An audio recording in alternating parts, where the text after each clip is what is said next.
Imagine this. You're just doing your job, quietly working, when suddenly, someone storms over, peers over your shoulder, and scolds you like a child. That's what happened when an office Karen tried to police the wrong employee. But what she didn't know was, he was the head of IT, and her little crusade for justice. It ended with her being escorted out of the building for good. If you've ever had a coworker who thought they were the boss, who made every day miserable with nitpicking and tattling, you're going to love this story.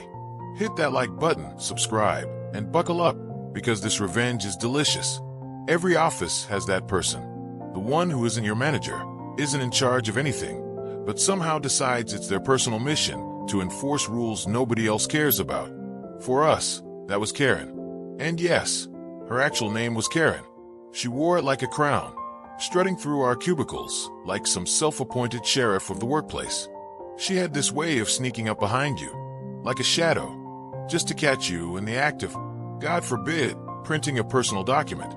She'd slam her hands on the back of your chair and hiss, "Double-sided only. We don't waste company paper here." People called her the printer Nazi. And honestly, the name fit. She took glee in policing the tiniest infractions, things that didn't affect her work, didn't even cost the company anything noticeable. It wasn't about rules. It was about control. And we all hated it. Now, our company had two separate offices. There was the fancy corporate building, where upper management worked, and then there was the production office, where I was stationed, along with most of the day-to-day staff.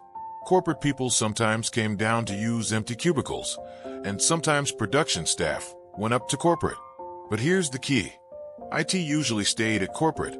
They liked to be close to the higher-ups. That is, until one particular week. A massive storm was predicted to roll through.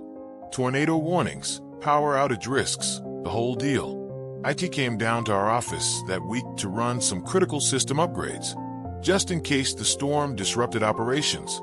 They set up shop in a row of spare cubicles. These were people Karen had never seen before. Outsiders in her eyes. Targets. One of them, let's call him Mark, was just checking the weather, which, by the way, was completely allowed. The company specifically encouraged employees to keep an eye on severe weather alerts for safety. But Karen didn't care. She crept up behind him, stared at a screen, and then unleashed her signature tone, half scolding parrot, half disappointed teacher. The company intranet is not for personal use.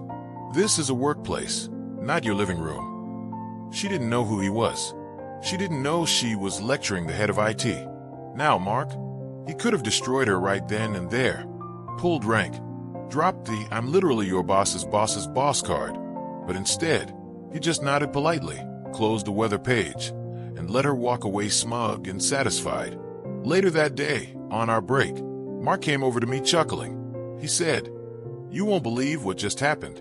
Some woman came over and scolded me for checking the weather." I nearly spit out my coffee. That had to be Karen. When I explained to him who she was and how she made everyone miserable, something shifted in his expression. His polite amusement hardened into something sharper. "Interesting," he said, his voice calm but deliberate. "Maybe it's time someone took a closer look at her." Remember, Mark wasn't just some IT guy. He was the head of IT, which meant he had access to everything. And when Karen tried to humiliate him, she unknowingly gave him a perfect excuse to investigate. It didn't take long. He checked her internet history, and what he found, oh, it was gold.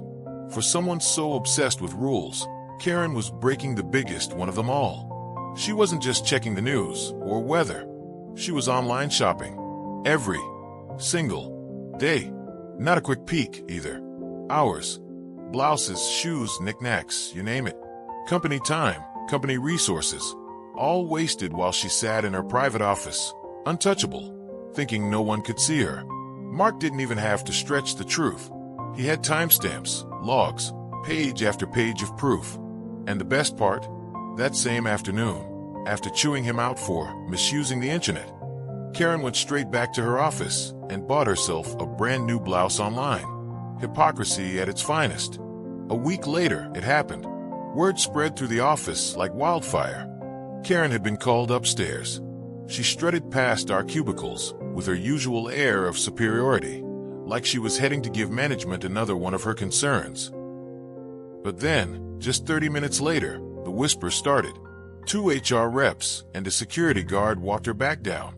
Her face was pale, her jaw clenched tight, her eyes darting around like a trapped animal. No smugness, no superiority, just shock.